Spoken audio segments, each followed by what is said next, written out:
Hello and welcome to Diminishing Returns. This week we are taking a trip into the depths of hell because we're going to be looking at Hellboy. Ooh, spooky, spooktacular. Actually, it's not very spooky, is it? Comic book fantasy nonsense again with Hellboy. With me, Alan Turing, as always, is Saul Harris. Hello, boy. See what It's a pun. Yeah. And joining us again, as he has done a couple of times in the past, is Scott Chambers. Also known as Heaven Boy. Did you see what I did there? Yeah, well, all right, I'm known as Hell Girl. Oh, Hey? Oh, that's so hot right now. Guys, we're dealing with Hellboy. Hot right now. Um, Like Selma Blair. yes, indeed, we are travelling back to the early 2000s when Selma Blair was a thing that people wanted to hire. And Guillermo Del Toro liked making monster movies. And so the perfect combination in Hellboy. So, Wait, are you trying to suggest Guillermo Del Toro doesn't like making monster movies anymore? well, some things are ever present. He just won an Oscar about making a film about a fish monster. So Yeah. Exactly. he doubled down on the that's okay. monsters, if anything. Abraham Sapien he finally got his rocks off. It's paid off. With like people like, you should be making films about monsters, Guillermo, you know? Am I mispronouncing that? And he's won an Oscar for it. Almost Yeah, a certainly. little Yes. bit. Guillermo? Yeah, that's right. Yeah. It's Guillermo. Guillermo. Okay, so now, who out of you two, because it's not me, knows anything about the history of Hellboy pre-film adaptation? I think Scott might be the most knowledgeable person on this front, Oh, they were in trouble then. based on me knowing nothing. Do you know what? I should have done my research, but I remember when I was a kid, I used to go to like the library and just pick graphic novels or comics, as Alan Moore would call them, because he doesn't like the term graphic novel. It's like I don't know. I remember just being drawn to the Hellboy comics. The thing is, like, libraries. So you've actually read them? There's not all of them. There's a few volumes. That definitely means you're the biggest Hellboy fan then, because I've dabbled in comics. I've read quite a few, but I've somehow never managed to get round to Hellboy. It's just always kind of evaded me. I do remember reading about bits and bobs of Hellboy lore, and I remember reading a very, very favourable thing about how kind of offbeat and weird it could be, and it was talking about how he got paired up with a like zombie corpse of someone who he wore on his back for a while, which does make it into the first film actually in a small capacity. So like, yeah, I'm vaguely aware of it all, but I really know it through these films. Same. I mean, like a few years ago, like, well, I think it was like 16, 17 when I read quite a lot of them. But Well, did you find anything to relate to with the sort of ugly freak that doesn't fit in with society storyline? I think there's quite a lot of interesting sort of concepts when it comes to like nature versus nurture and stuff like that in a really sort of, in a really sort of, you know, fantastical way, you know. Yeah, I think I got a lot more out of these two films watching them again for this podcast, honestly, because I haven't picked them up since I watched them it was probably about 2008 when I watched them both, actually, because the second one was coming out and superheroes were becoming a thing. Yeah, I don't think I got nearly as much out of them back then as I did now, kind of knowing more about who Guillermo Del Toro is, having read a load of H.P. Lovecraft fiction, all this sort of stuff that's kind of informed the viewing that I had. Yeah, it was just I was taking it in a very different context this time round, and I found it kind of baffling. I always just remembered these films being pre Pan's Labyrinth, you know, being before Guillermo del Toro like became a respected filmmaker, and it's kind of weird to watch them again, thinking like, oh no, this was his follow up to Pan's Labyrinth, the second one. He kind of followed up his, you know, Oscar, you know, nominated, very well respected film. Many would say masterpiece with this superhero film. So yeah, Alan, how did you first come to these? Oh, I don't recall, but it was many years ago the last time I watched them, and it was just, you know, this is a film that's out. Ron Perlman as big sort of beastie man. I'm alright with that. Well, that's another thing, actually. Back when I first watched these, I don't think I really quite appreciated the cast that were involved. I knew who David Hyde Pierce was. I knew who Seth MacFarlane was. So all the voice actors. But I didn't, for example, know who... Oh, Ding Dong. Oh, God, already? Hey now! Oh, it's Jeffrey Tambor! Oh, that's all I've got. Good. The catchphrase. I'm afraid you're too problematic to be on the podcast now, Jeffrey. You'll have to leave. Oh no. Right. That's that. Done. Good. Ticked off. Moving on. Okay, so isn't John Hurt's voice brilliant? Because obviously it starts with the narration by John Hurt, and it's just... He doesn't sound like anyone else, does he? You think about it. Yeah. But he's a perfect example of someone who I didn't really know who he was back then, I guess, because I had no memory of him being in these films. And then I loaded up the first one. I was like, that's John Hurt narrating this, isn't it? And then, oh yeah, there he is. It would have been good if he would have narrated it like the Elephant Man, though. I think that would have made it more interesting. There was a Hellboy. Hellboy was from the darkness of... well, I can't remember the name of the island. The Scottish Islands. That was my Elephant Man impression. It was very shit, wasn't it? Well done, very good. You forgot to ring the doorbell before you did it. It's the important thing with impressions is to really signpost it. I don't think Jeffrey Tambor needs to ring the doorbell anymore, because he just comes in and goes, "Hey now." So, now you can't go wrong in a kind of fantasy superhero film with some occult Nazis. Always a good place to start. I guess this comes from the fact that most of these comic book stories originated in the 50s and a little bit later than that, and the Nazis were still hot shit at the time. Well, when did Hellboy originate? Because I've got a feeling it's a lot more recent than, classic Marvel and that sort of stuff. But I'm basing this on nothing. Is it like mid-90s, is it, I would say? Or... Yeah, I was going to say, it always struck me like something born out of the late 80s, early 90s, but that's pure conjecture. Yeah. Well, obviously, he's discovered as a baby during the Nazis and he has to grow up. But in this film, they kind of say, like, oh, yeah, he doesn't age like us, so it's like he's only I've looked it up, 20. 1993. Interesting. Because I didn't... First Hellboy appearance. I wasn't sure if that was just some film, like, trickery to make it work, that he's only supposed to be, a young man. Rather than like a 60-year-old guy, just by saying, oh, he ages differently because he's a demon. But it would work either way. I don't know what they're going to do in the remake that they're doing now, which we'll get to later on, because it's another 15 years down the line. You can't have like the guy who found him still alive, though, can you? You can't have like a John Hurt figure anymore. That's true. That's the problem with it. Sort of the further you get away from the old Nazis, it's like they're just not as much fun as a villain thing, are they? It's just...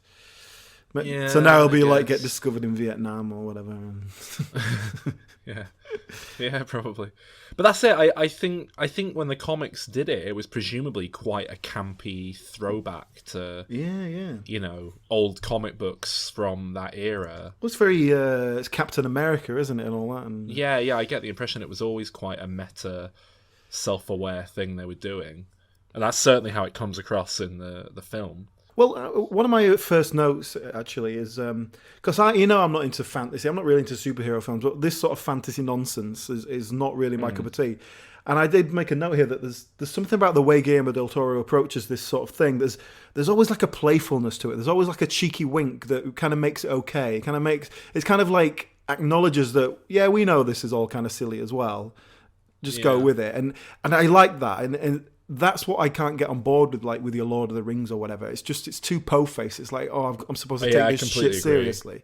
Well, Del Toro always kind of has a little cheeky wink that makes it work. A little cheeky what? I don't know. I quite like these sort of fantasy type films. I think with fantasy, there's no limits to what can be sort of done. But I suppose that people sort of feel cheapened with that when it comes to with magic films or fantasy films, because it always seems like it'd be a cop out. But this film seems to sort of ground it in a way which has its own sort of bizarre, as you said, Lovecraftian sort of rules and stuff, a mythology which seems ingrained to it properly. Like when I first watched the Hellboy, I wasn't really didn't really understand cosmic horror or the concept of it, but now I'm a little bit older and a little bit more neurotic. It's like it makes a lot of sense in a sort of creepy way. So well, that's it. I mean, I can go along with superhero stuff and this kind of thing if it's grounded in reality. Like Hellboy, he's super strong. It's like, I get that. It's just like he's a really strong guy and he can jump higher and all that sort of stuff. It's when you start having people who can, like, they just sort of summon up little red orbs and then they can mind control people if that's needed, or levitate things or turn it into fire. It's like just all this kind of nonsense. Where they just... Is that a reference to a specific thing from these films? Because if it is, I don't remember it. No, not these films. No, I'm all right with these films. It's from the Avengers.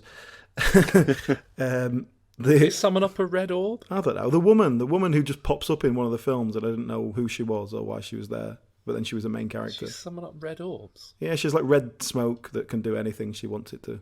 She's called like Red Mistress or something. Scarlet Witch, yeah. Yeah, that's it. So, yeah. So, what's the setup of this film then? We have Hell Baby. Yeah, we have a little sort of prologue where John Hurt tells us the story of, I was a young man, 1944, and he's a paranormal investigator. He goes off with some Yankee troops to Scotland to investigate some nonsense, where basically a load of Nazis and Rasputin, of all people, for some reason, who's long dead by this point, is fannying about with some portal to hell. Blah, blah, blah. That felt like a really... That felt like a really messy comic book movie element. Yes. The fact that, like, it's Rasputin, presumably in the comics. Yes. There's presumably loads of backstory that goes into that. So they obviously thought, well, he's one of the villains from the comics. We've got to put him in the film. But they're not dedicating nearly enough of the film to the fact that it's Rasputin. Yeah, exactly. Like, so it's this weird tangent, really, that doesn't... I quite like the opening scene. I thought it was really... It give me that sort of old Indiana Jones sort of vibes. Yeah, Rasputin showing up, I suppose you need to know a bit more about his backstory for it to sort of... What I like... I would have been more forgiving if the Boney M song made an appearance at some point. If Rasputin himself was like a real big fan of it, because he'd like adopted it as his theme tune, so he just kept playing it when he appeared. If he'd come in and sort of just be like, hang on guys, and then like on his phone, like his little phone speakers, he just set it up and then be like, right.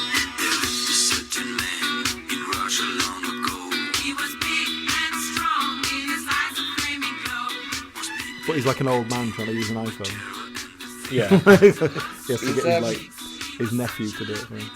I think the second one sort of, I know we're jumping a little bit, but I think with the first one there seems to be a little bit more, it does seem to be more darker than the second one. There is a lot of creepier stuff, like the clockwork Nazi. Like he is quite unsettling in a sort of strange way. Yeah, I would say the first film is just less tonally consistent, less tonally sure of what it's doing would be my read of it. I forgot how much of... I mean, it makes sense because it's from 2004, but it really is one of these first wave of modern superhero film movies, hot off the heels of X-Men, Spider-Man. Yeah. But it's the anomaly in all these sort of films. It's the only one which is grounded in sort of supernatural mythology, or maybe Blade actually, but I think Blade was before then. Yeah, Blade definitely was. Obviously, Blade 2 was Guillermo Del Toro's first foray into mainstream Hollywood film. I don't know. It's with the mythology of like devils and demons and stuff, especially in America, where you've got the fundamental Christians, to have.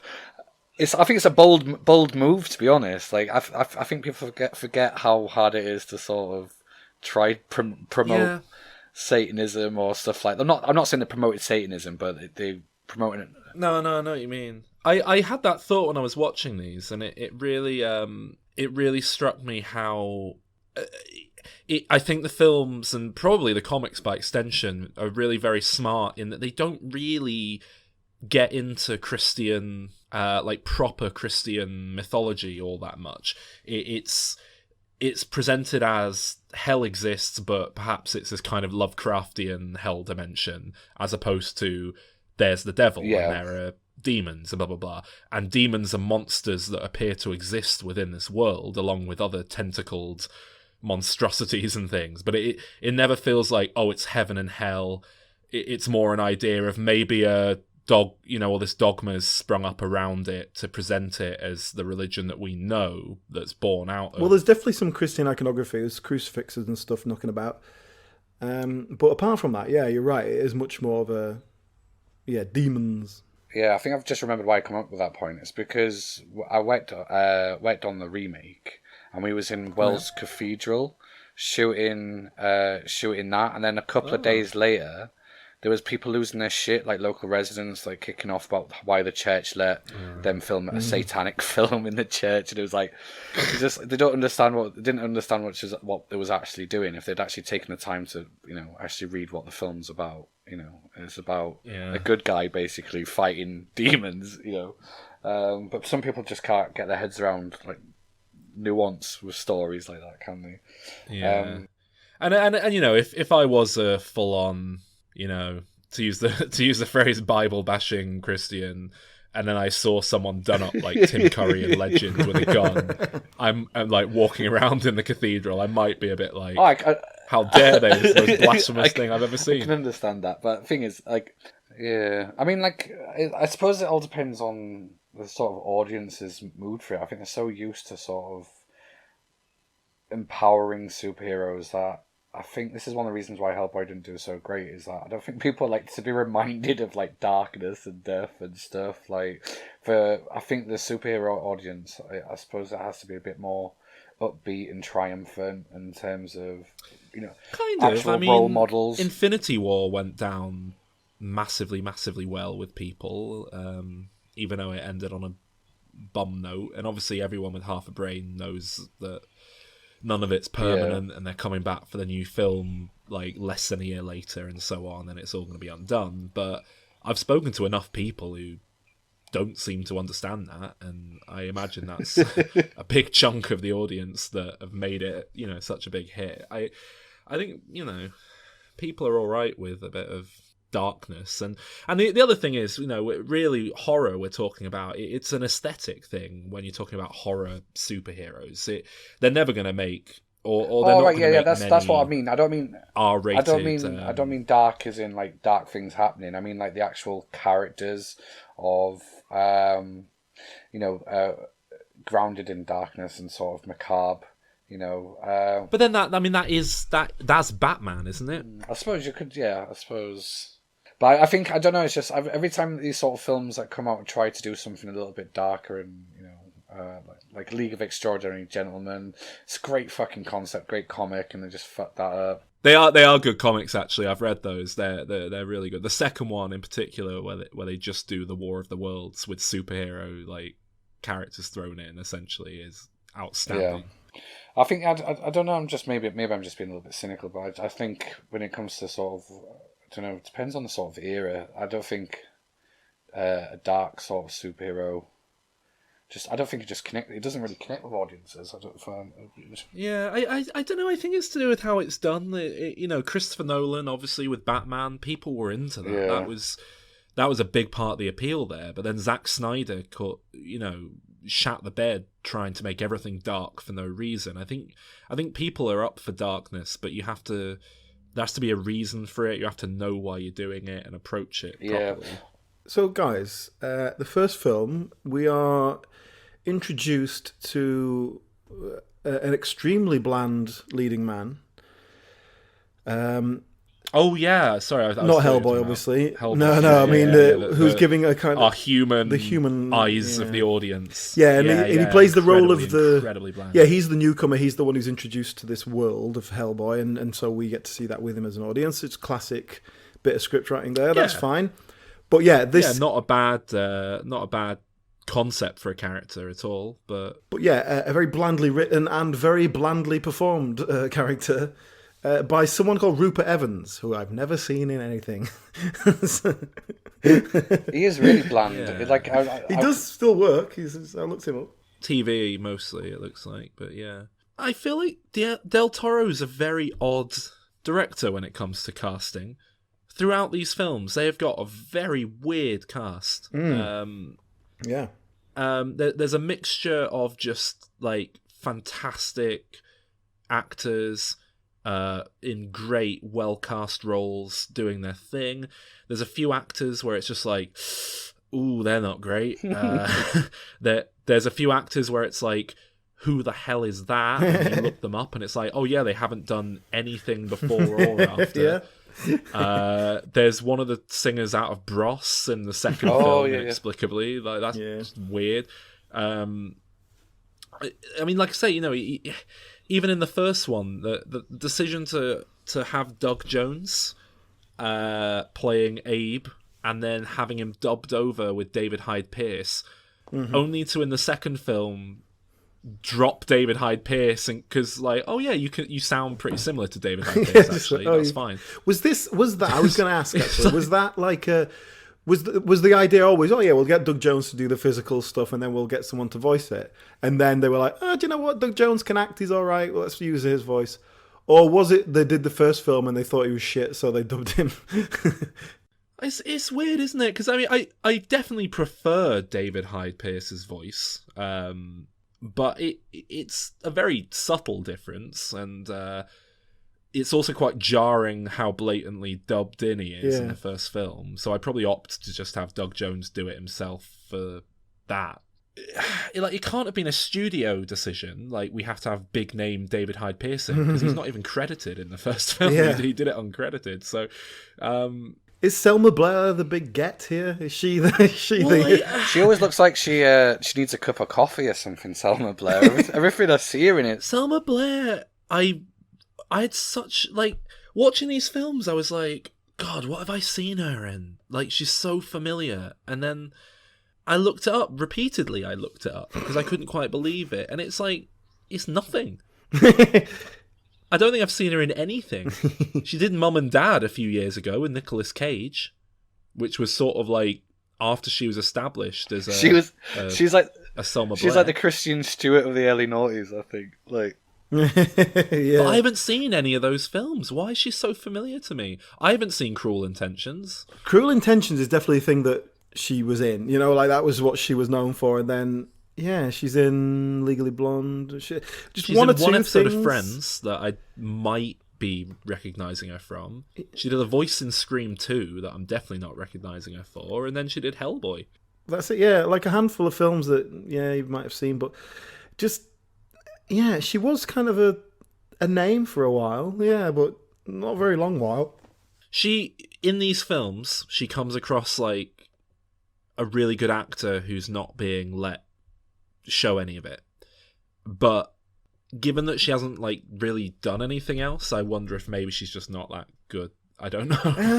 Yeah, I don't know. I think she's quite unwell now. I think she was in the news the other day that she's got MS, which is kind of really sad. I don't know if I brought that depressing news to this podcast, but like talking about Selma Blair. But I mean, I don't dislike her in these films at all. I just kind of feel, I don't know. It's just like I say, it has the feel of a good actor being underused. Who's just maybe disinterested in the project because it's beneath them. I think she's deliberately playing a kind of. I feel like the character's supposed to be a kind of moody teenager. It's like that kind of feel, but she's obviously older than that, and she feels like she's playing it older as well because she's, and like in the second film particularly, like she wants a certain responsibility, she wants an adult life and like relationship and all this. Doesn't feel like a teenager, but it feels like that's what the character should be, and it's like that kind of oh, I'm staying in my room, nobody likes me, I turn to fire, boo-hoo kind of attitude, and the self-harming stuff and all that kind of thing. But yeah, so man, let's look at the big the tentpole here. Ron Perlman as Hellboy. When you look at Hellboy, you think Ron Perlman. I mean, that's obvious. It's it's dream casting, really.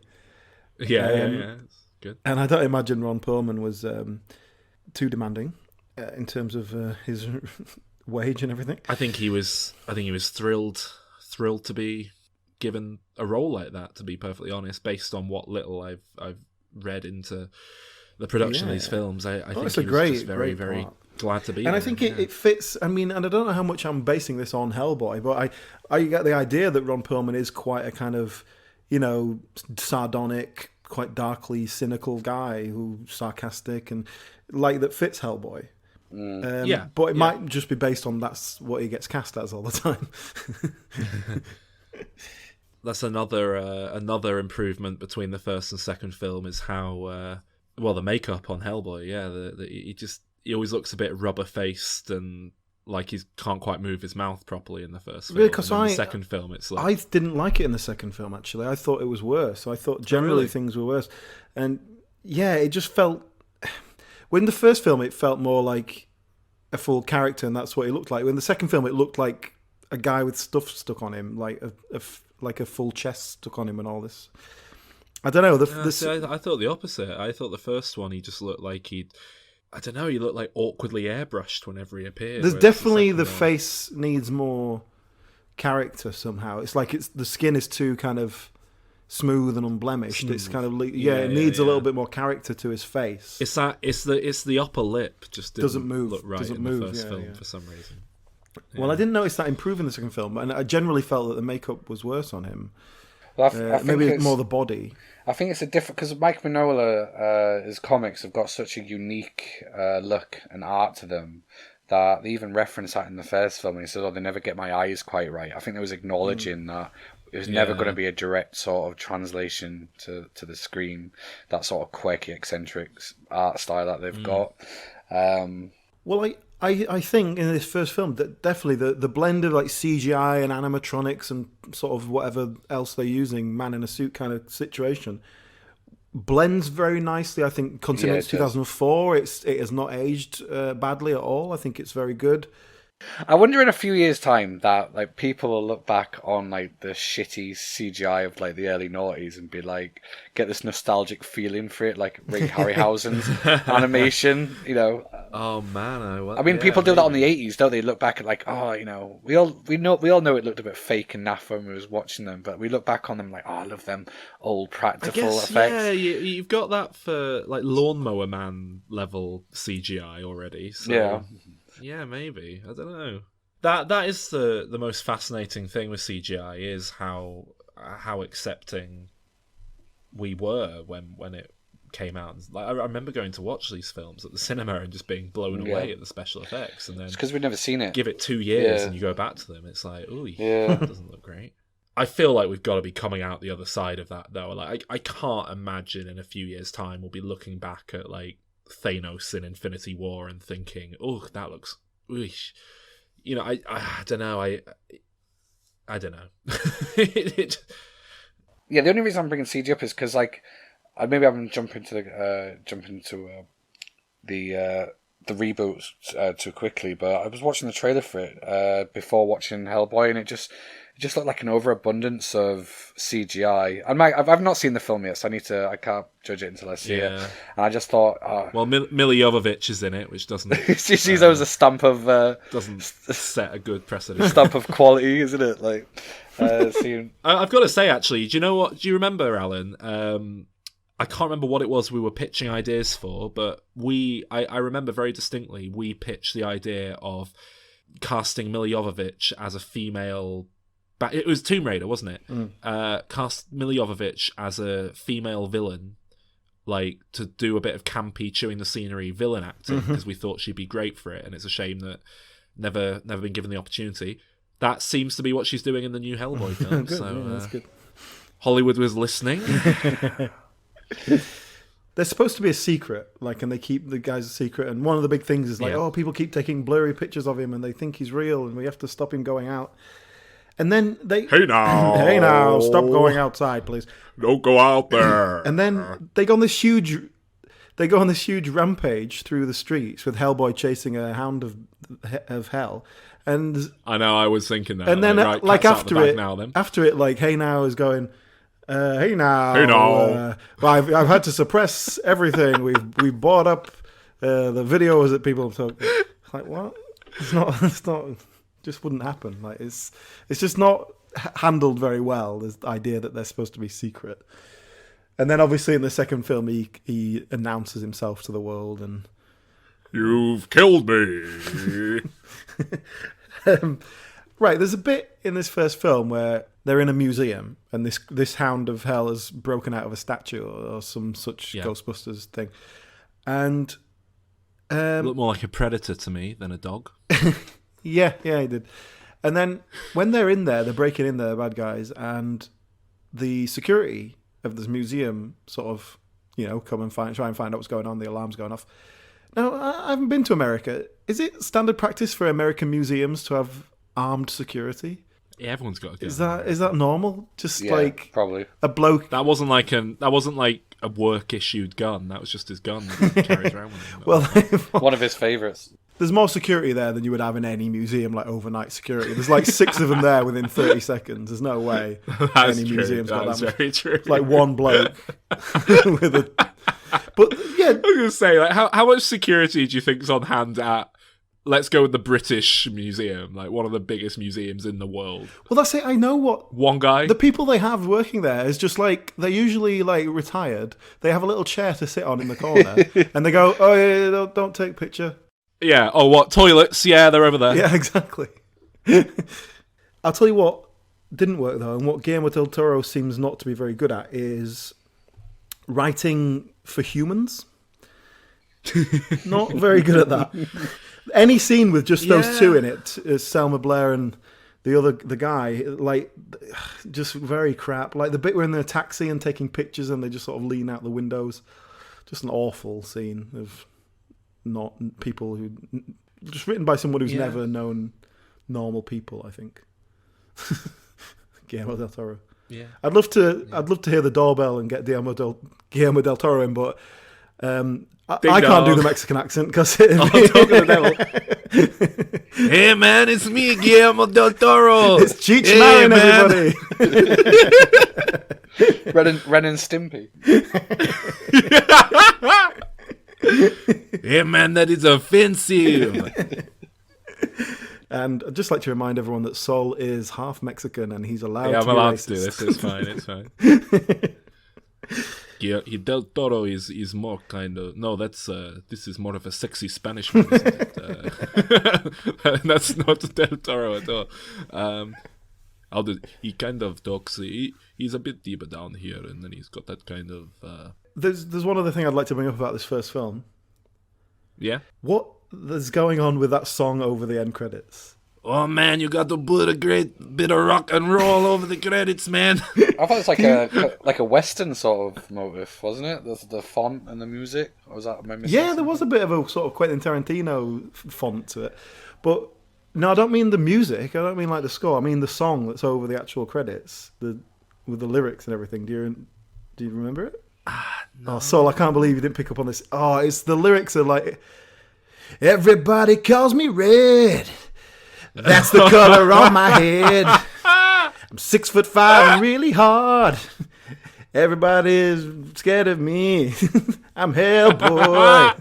Yeah. I don't want to be buried in a pet cemetery.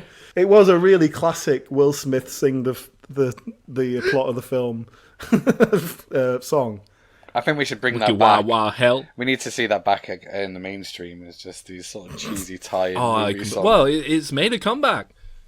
Venom. Oh yeah, Venom. Apparently, it's Hellboy by Forceps. Forceps. That's a strange name for a band. Spell Forseps. Please welcome to the stage, Forceps. People, they call me red. That's the color of my head. That's the color of me all.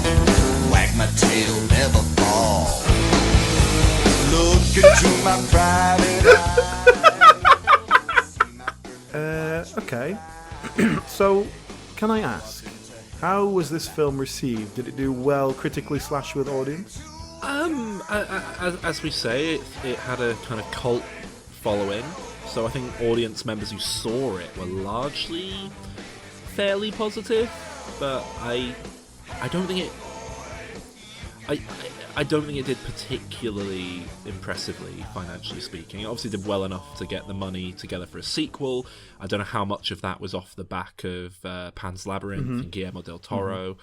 I think it's always been a franchise that was kind of just on the cusp of being financially worthwhile, and you know, we'll get into Hellboy 3 in a bit, I'm sure, and how that, you know, didn't happen despite Guillermo Del Toro's best efforts for the last decade. I think the second one I remember being critically lauded. See, now this is interesting. Very, very well. This is interesting, and the things you've said so far seem to suggest that you prefer Hellboy 2. Basically, my feeling on Hellboy 2 was it felt like significantly lower budget. Like, it just felt like everything was... Yeah, apart from the fact that they have more creatures and stuff like that, it felt I like... had the exact opposite thought, genuinely. I made the exact opposite note, that my note regarding the second one, the first note I made is that this film is just all round, it just feels better. It feels like it's been made with more confidence that was lacking in the first one. It's as if Del Toro's become a better filmmaker since he made the first one. And then I've made a note, I don't know if that's just down to an increased budget. See, I think I sort of thought the opposite. I thought everything was a little bit more slapdash. Particularly in the earlier scenes, the editing was very choppy and really didn't give any flow. And the budget thing, it felt like all the money had gone on creature design and stuff. And so... I don't know, everything else was a little bit kind of thrown together. So they couldn't afford David Hyde Pierce. Yeah, exactly, yeah. But also... Well, should we cap off the first one before we move into the second one? It feels like we're kind of transitioning. Okay. Oh, transparent. Transitioning. Oh. Okay. It's not a very recognisable voice, is it? Key to a Jeffrey Tambor impression is you just make your voice as deep as it will go. That's all there is to it. Hey now. So what happens in Vegas stays in Vegas. See, there you go. That's all right. Not too bad. Alan, say there's always money in the banana stand as deep as you possibly can. Okay. Hey now, there's always money in the banana stand. No, that's not too bad. That's all right. It wasn't too bad. It actually works quite well. So, are we going to rate the film? Is that what you mean by cap it off? Yeah. Let's put a bow on it. I think the first film overall is good fun, competently put together, hell of a lot going for it, but it really does kind of just begin to fall apart under its own running time. It's just a bit too long and drawn out, I think, and the pacing, which is quite good initially, just becomes very drawn out in the last act, and I lose interest. I give it a very low 7 out of 10. I think I kind of echo most of that. I give it a good solid 7. 7's all around, then I think 7. Siete. Lucky. I quite like it. It's a product of its time. It's a sort of anomaly in sort of that sort of period of superhero films, and. But yeah, then Del Toro just went off, made Pan's Labyrinth. He's very much a one for you, one for me sort of filmmaker, which isn't quite fair, because when he's making his Hollywood blockbusters, they're still very much... It's not like he's selling out by making Hellboy, is it? It's still very much a Del Toro product, but it's kind of like, I'll do something a bit highbrow Del Toro, then I'll make blockbuster Del Toro. So yeah, he went off, did Pan's Labyrinth. That obviously was a very good move, did very well for him. Probably the most well-respected film of his career, I would say, overall, although it didn't win Best Picture like The Shape of Water did. But Shape of Water wouldn't have been made or get into Oscar territory if it wasn't for Pan's Labyrinth. Yeah, exactly. It was the precursor to that in terms of his, reputation. This felt like this was the film Guillermo Del Toro allowed much more freedom and kind of allowed to do what he wanted to without as much sort of studio kind of like, oh, let's try this. Yeah. Now, I'm not saying that's a good thing. In fact, I'm saying that's a bad thing. Well, this is the thing. To me, I think that is a much better thing and it leads to a much better film, but it sounds like you think the opposite. Yes, and not that it's... I just think it's... And perhaps it's just we want different things from these films. Like, I feel like this sort of... We go further into a fantasy world... which I'm not that fussed about, and obviously that's what Del Toro wants to do. That's what Del Toro's good at. I thought it was a great realization of a fantasy world. I thought it made this distinctly very different from most superhero films. This reminded me of old classic adventure films like Amblin shit from the 80s and Labyrinth and these kind of fondly remembered films that I don't tend to like as much as people who remember them from the 80s, but I did sort of think at one point, it's weird that this film isn't as fondly thought of as those other films. Well, I can tell you why. It's because it was made 20 years later, that's why.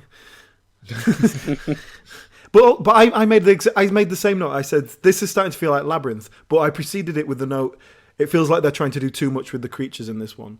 So that felt like they were just trying to do too much. And like, oh, here's another creature. Here's another weird face I thing. like that. Yeah, same here. What I really like this film for, though, is this feels a lot more like streamlined, and like the plot isn't as all over the place as the first one. It doesn't get as bogged down with bullshit in the last act as the first one does. I think the pacing largely maintains, certainly a lot better than the first one. It just felt like a much better polished, screenplay and overall bit of writing, which isn't to say it's perfect. My problem with that is that the script is so basic. It's so like black and white. It's like, oh, I'm in love with this stranger. Oh, now I'm going to lose the world for them. And like, oh no, it's all this. It was all so obvious. It was so black and white. And that really just... Yeah, but that's true of the first one as well. I don't know. Well, it plodded along. It was fine. This just felt too basic for me in terms of story that I just didn't care. And it was just like a little bit... It kind of hit all my buttons about like true love and all this bullshit that I don't like. So that kind of annoyed me in a lot of aspects. And yeah, maybe it was just because I just watched the first one or whatever. This just felt like it's the same thing, and it was just. I think this is the same thing, just done a lot better. Honestly, that's and you know what? There's a few little things other than that. So the creature work, I think's fantastic in this film. It makes everything.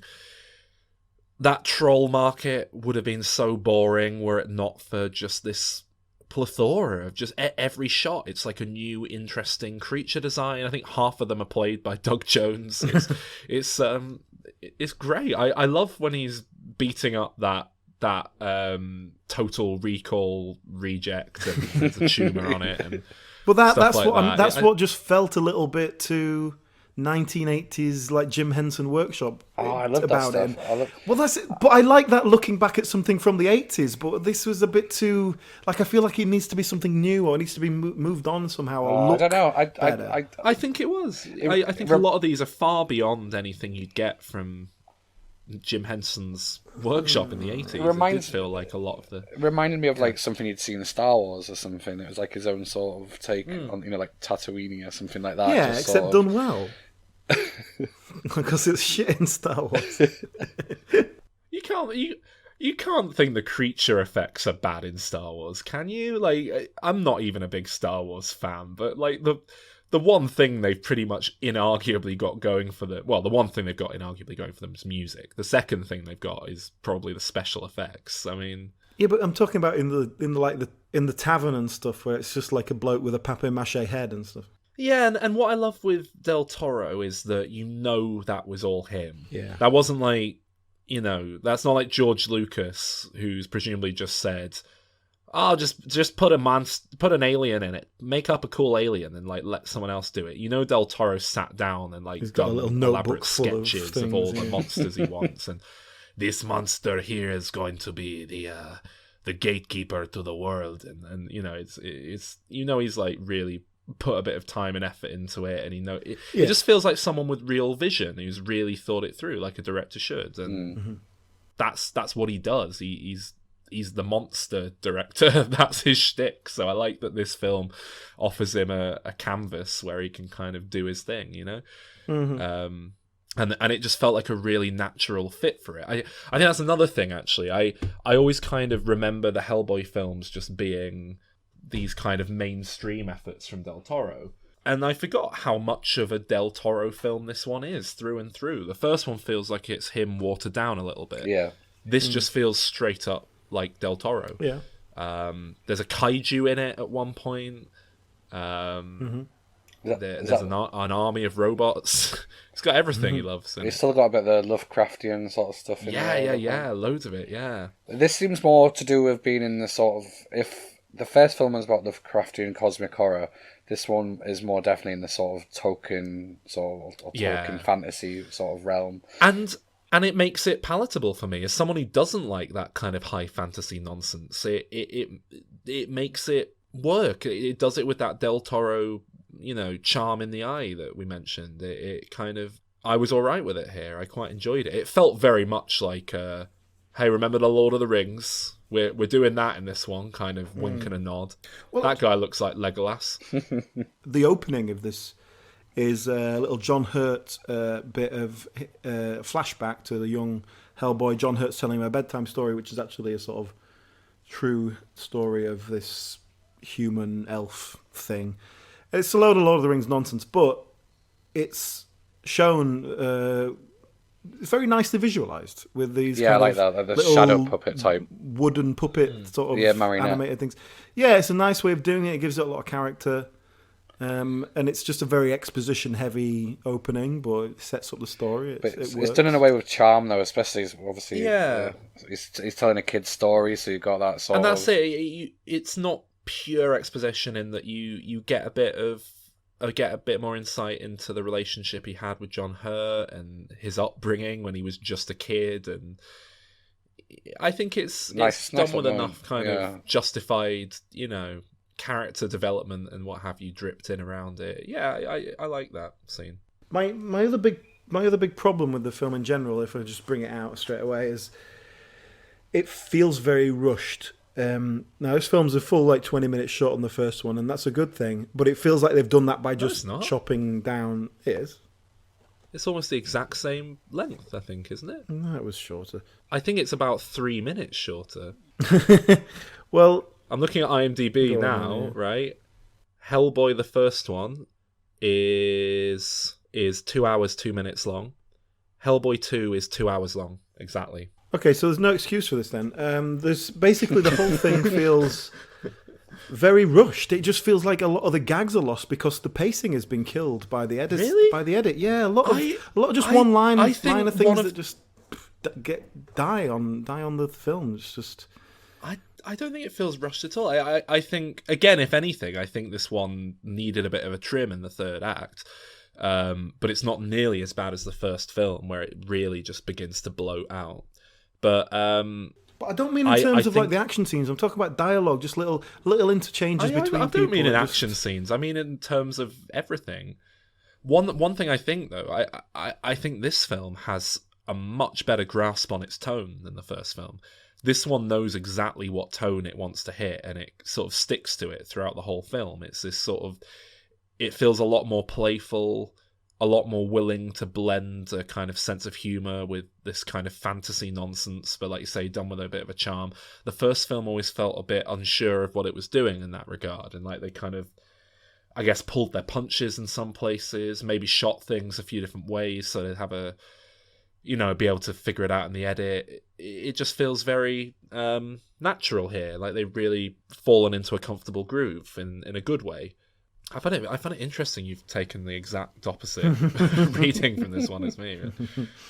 And even just the creature design just is better in this one. The first film, it's obvious like Del Toro said, look, I want some Lovecraftian stuff, and they've gone, all right, we'll slap some tentacles on it. Is that all right? And he's gone, I guess I'll have to do. We've not got the budget to redesign it, and you end up with these. They're all right, those predator dog things, but they're not massively interesting. I've seen a million things like that in films before.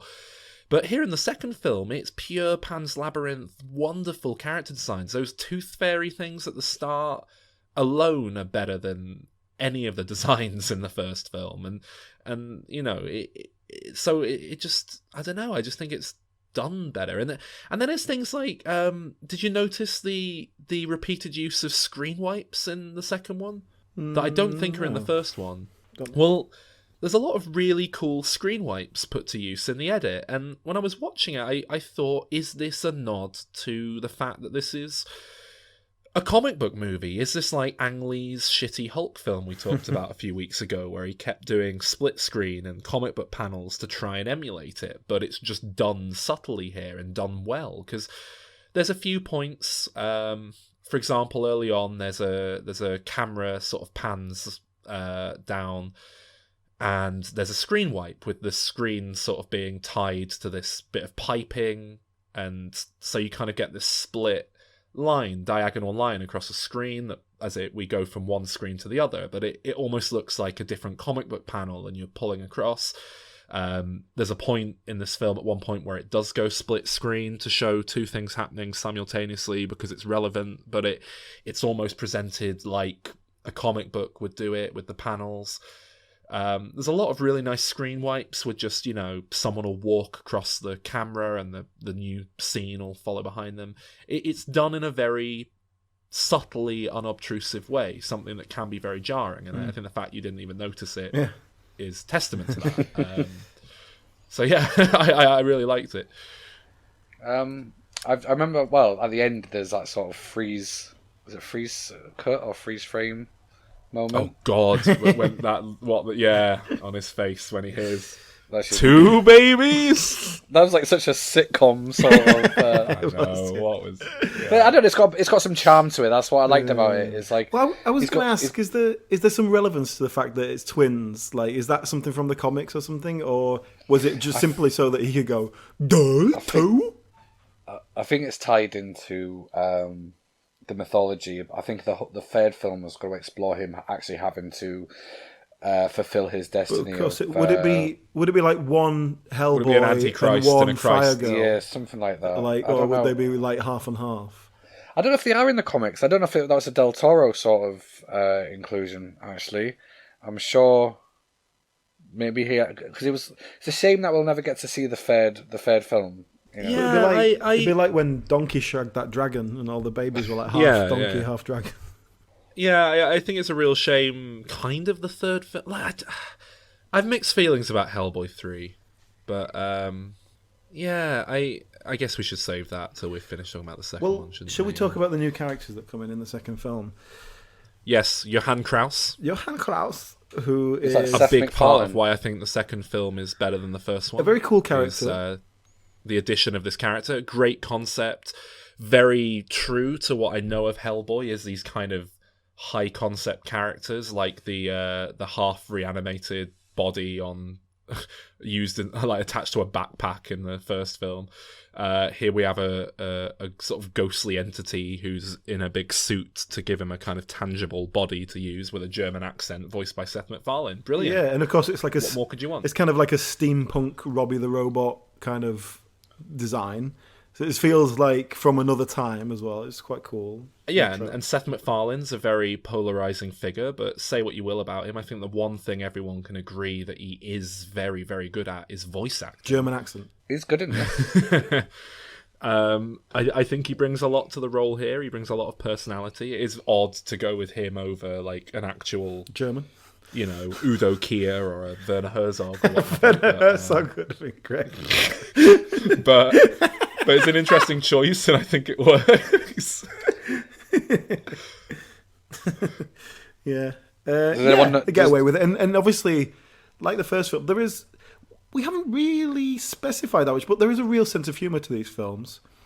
And to get someone like Seth MacFarlane to play this character in quite a comedic way, frankly, it's completely it makes sense to get a comedian in to do it. But yeah, they do genuinely embrace the comedy in these films, and that's what I was sort of saying earlier. It never feels like it takes itself too seriously. He makes a Young Frankenstein reference at one point, which I can only assume was Seth MacFarlane's doing. Although I don't know, Guillermo Del Toro is probably a massive fan of Young Frankenstein too. Actually, Do you know what? Actually, now I'm just thinking about that. I think that's possibly what I don't really like about the second one, is that it feels like I'm expected to take a lot of this very seriously. And I think, and I think, see, again, I got the exact opposite read from the second one. The second one felt more playful and silly to me. I think, do you know what? It felt a lot more like less. It's just up its own the arse main than the main one. plot is just a bit crap and annoying, and the actors they've got as Luke Goss basically is the main villain, and then this someone else who I've never heard of called Anna Walton, who's not never really done anything since before or since. Are both very poor. And they're really big elements of the film, and they're really crap. They're quite weak characters, badly performed.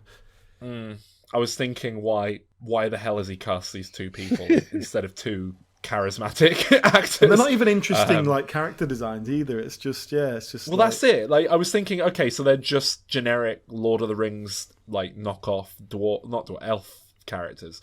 That would be fine with, a really great actor in the role who could really, sell it and make it an interesting character. But they're just they're not doing bad performances. They're just they're not bringing anything to it, They're not. Yeah.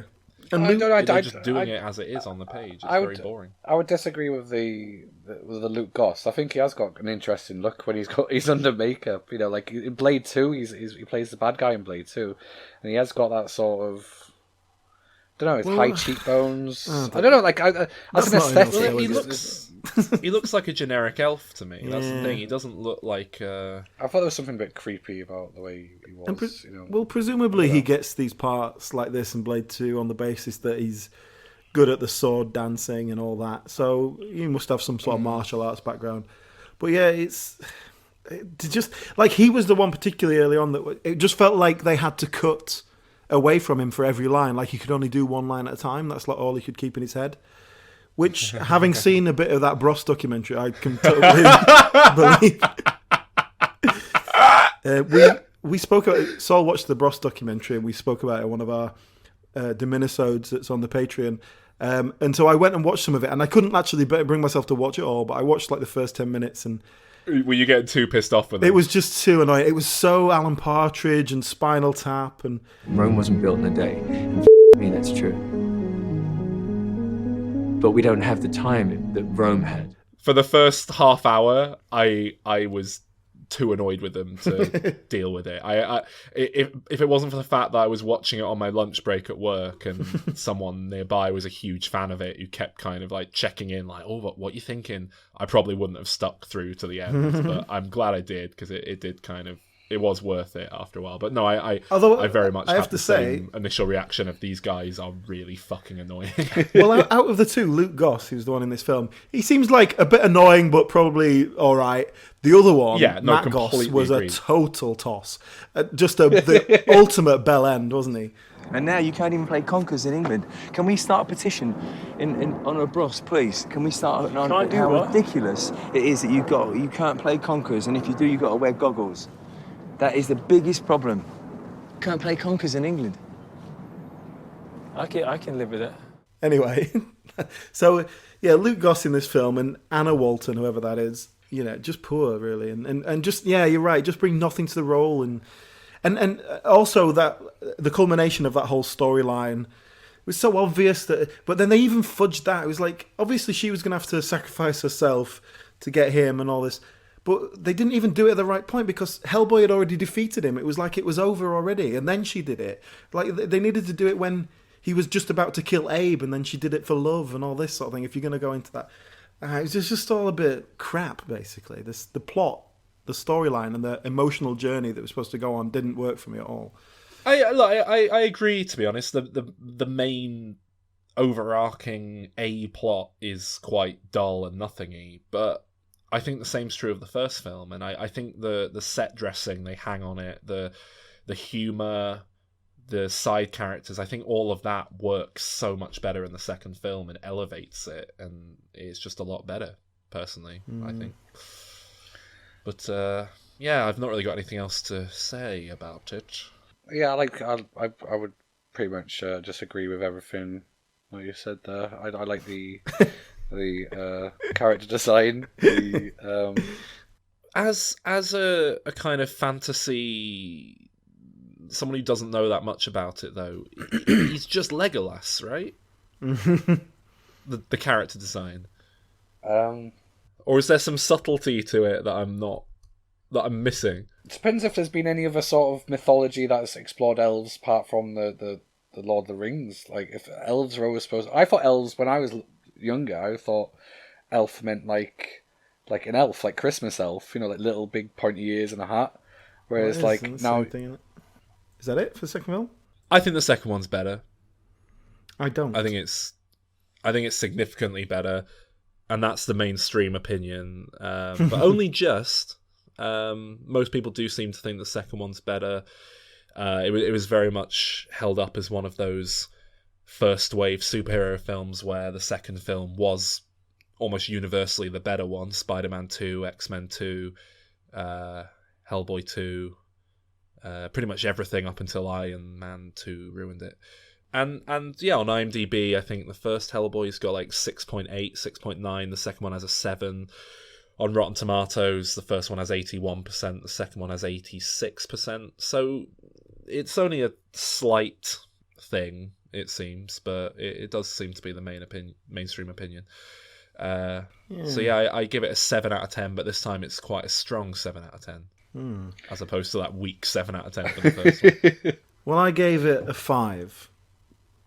Fucking hell. And that was very much like I was heading towards a 6, and then the end of the storyline, I was just like, oh, fuck you, 5. I'll give it an 8 out of 10, to be honest. Just because I gave the first film a 7, I feel like I've got to go up. Yeah, I was going to say, I think it's a shame the third film will never happen. So how far did it get? Then I don't know much about this. So what was the plans and everything? Del Toro wanted to make it, like, I think probably before the second one even came out. He's been talking about wanting to make it ever since the second one came out. Every few years he'd say, you know, I really want to make Hellboy 3. They just won't let me do it. They won't give me the money. He's done a lot of things. I think the last thing he did was he put a poll up on Twitter, like, do you want to see Hellboy 3? Yes or no? And it got, you know... Let's see who shares crazy... this. I think I know who will. Yeah, but it got a crazy amount of... it got a lot of votes for yes, you know, and I think he basically said, like, look, if this gets over... It might have been just retweet this or like it. It was something like that. But he said if this gets a certain number, that'll be enough clout for me to take it into a pitch meeting with the studio. This is going to be my last ever attempt to pitch it to them because I've already tried about 10 times and they've said no each time. And they said no. And I don't know if it was that he wanted too much money to make it, or they were just like, look, it's like people don't remember Hellboy. It was 10 years ago now, nearly, or, you know, I don't know quite why they didn't want to go for it, because on paper, you know, this is the director of Oscar-winning films now. You feel like it should be a straightforward thing, as long as they're not asking for too much money to make it financially viable. And in this day and age, now with the cinematic universe thing, you could very easily kickstart a little Dark Horse Comics world, I'm sure, off the back of it, which is probably, to be honest, why they didn't go for it. They probably thought the sensible financial decision is reboot, start afresh, and we'll make a Hellboy cinematic universe and do our own thing from the ground up with like a modern sensibility. So I think it kind of just feels like they wanted to reboot it and do their own thing, which is what they are doing, I think. And as far as I know, the vision for this new film is kind of, well, Logan and, you know, Deadpool and all these there's an appetite for R-rated, serious, dark horror, not horror, but I know what you mean, darker, more adult comic book movies. Let's do Hellboy with like gore and horror in it. That'll do really well. And I'm not convinced it will do really well, but I don't know. I've got the impression that Hellboy has a weird sense of humour that is prevalent in these films, and I'm hoping they haven't exercised completely from the new one. But then, you know, I'm not familiar with the comics, so, you know, they might be doing the Hellboy that the fans want. I don't know. I have seen the trailer, yes. So I saw a trailer, and then I looked it up online before we started recording, and I found a different trailer. So I've seen one that's very kind of focused on the action and sort of special effects and stuff, and then another one that was really seemed to focus on the humour and sort of light entertainment value of it.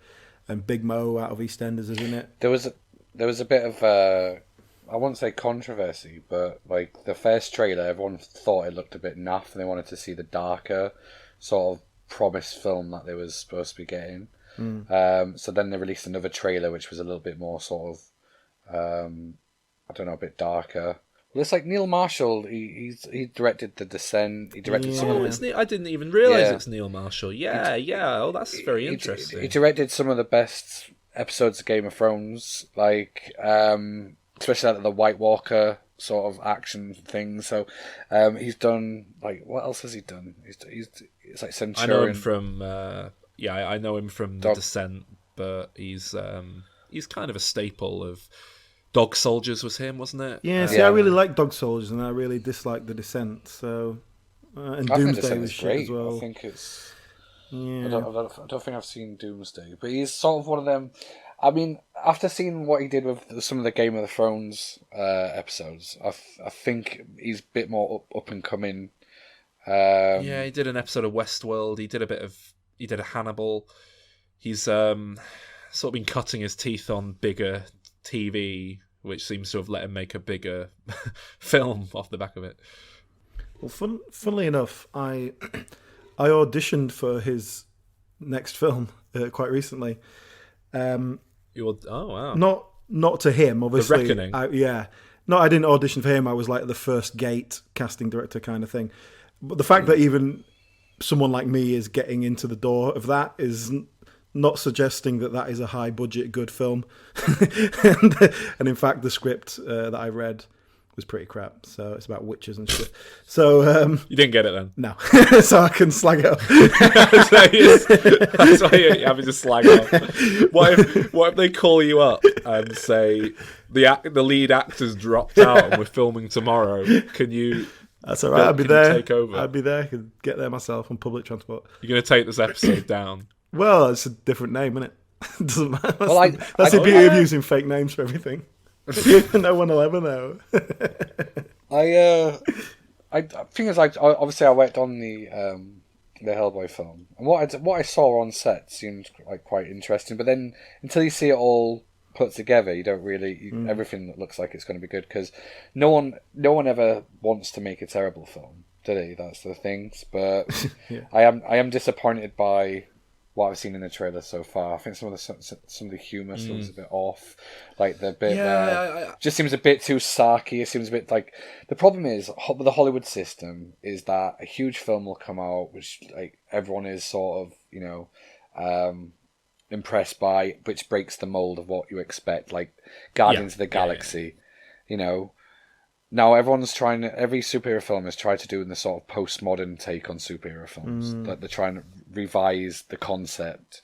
That's what we're going to see. We're going to see more and more sort of superhero films just try to deconstruct its own sort of genre. Or I mean, I think superhero films were postmodern almost immediately in order to. The superhero boom we've got was almost, Christopher Nolan's Batman was very postmodern, almost straight out the door. And what I mean is like deconstructing the characters, like you got like characters like Deadpool, Guardians of the Galaxy, where they're sort of yeah. But I think it's quite we had films like Kick-Ass and Watchmen. We had a lot of these very meta, self-aware deconstructions. So very early on into the boom of superhero film, and then I remember when Joss Whedon was making the Avengers, he said he doesn't think we should be having those films yet because we're still constructing the genre. Like it's too early to be deconstructing it. Yeah. So I think the superhero genre is in a weird kind of flux, really, where like you say, a lot of studios are doing their own thing and have a very good grip on what they're doing, Marvel, and then a lot of studios are kind of running around like chickens with their head cut off, sort of trying to emulate that, and with very mixed results. And so there's a weird mixture of kind of very sincere films that just do what they want to do and work, like Wonder Woman, for example, and then films that are sort of emulating that self-aware, we can't take ourselves too seriously, this is so stupid, and it's very mixed results. And Hellboy's in a weird situation because it's Dark Horse Comics. It isn't one of the big powerhouse superhero studios, is it? I don't know of any other Dark Horse characters, actually. Do you guys? Is Judge Dredd? The Mask. Is the Mask Dark Horse? Yeah, the comic's actually dark as well. It's actually really it toned is, down. I think Judge Dredd's 2000 AD. Is that part of Dark Horse Publishing? It might be. Is it a British thing? Because Judge Dredd is 2000 AD is a British thing. Yeah. because Dark because Dark this Horse. Although I think Hellboy is. it might be because Hellboy. I mean, they're letting Neil Marshall direct it. So. But this Hellboy, well, it seems from the trailer, it's all set in Britain, and if the idea is that he gets found in Scotland, and I think is that from the comics that he's British. No, apparently Dark Horse is an American company. Oh. Founded in Oregon, USA. Oh, they've got Sin City, The Goon, Buffy the Vampire Slayer. I think that's sort of based on the TV show. So they've got a few things, but I don't think they have a cinematic universe to play with. I don't think Sin City ever crossed over with Hellboy. And if it did, that doesn't sound like anything anyone wants to see. But I'm okay with that. I'm okay with the film not having to be tied to 8 other films. Yeah, I'm fine with that. I just mean from a perspective of, them trying to carve out a slice of the superhero bubble at the minute. So they've got a guy called David Harbour playing Hellboy, who, I've looked him up. He's one of those people who pops up in sort of things without being very famous. Stranger Things. But he's in Stranger Things. That seems to have made him much more of a kind of name. He seemed like a nice guy on set. I've got to give you a little bit of inside gossip. But, have you seen this actor's speech on that awards show? It's the most pretentious thing I've ever seen. No. What awards show was it? What it's the one where, we own a rider is, pulling the face and it became like a meme. They've got Ian McShane to play John Hurt. I've got a story about Ian. I've got a story about Ian McShane. Oh, I imagine there's quite a lot of stories about Ian McShane. Go on.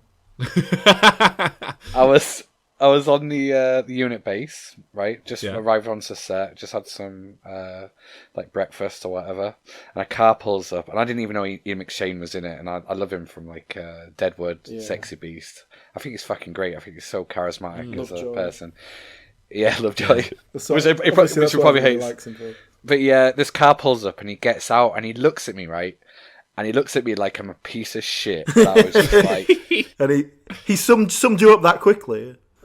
Yeah, pretty much, yeah. He's very perceptive. Ian McShane is Ian McShane in real life. That is you expect you expect sort of actors to be a little bit sort of not how you expect them to be. He's just pure charisma.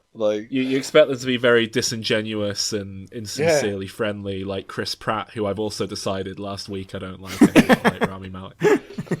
Oh no, Ian McShane looked at me and he was just didn't give me sort of any. It wasn't I knew where I was with him. Basically, he was just I'm fucking Ian McShane. I wasn't disappointed. I was just yes. And I was hearing him talk on set, and he was as you can fucking imagine, he sounds like that in real life. He's just got really sort of charismatic, sort of almost pompous tone about him. But he looks like a man who doesn't take shit off anybody. So I like Ian McShane. He's all right in my books.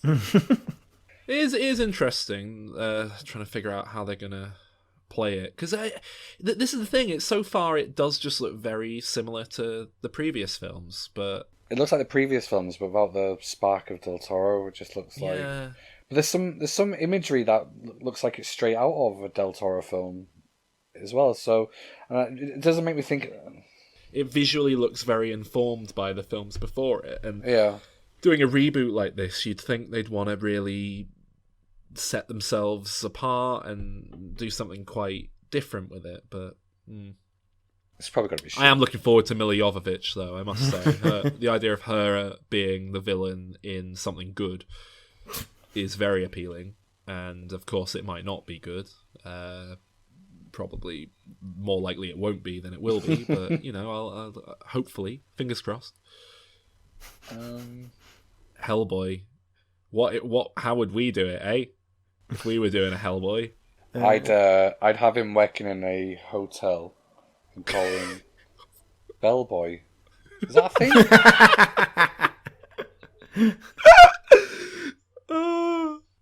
I'd have him paired up with his brother, trying to make as much money as he could for as little work as possible, and I'd call it Del Boy.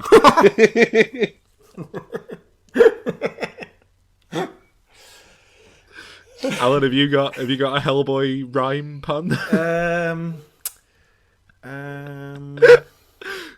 No.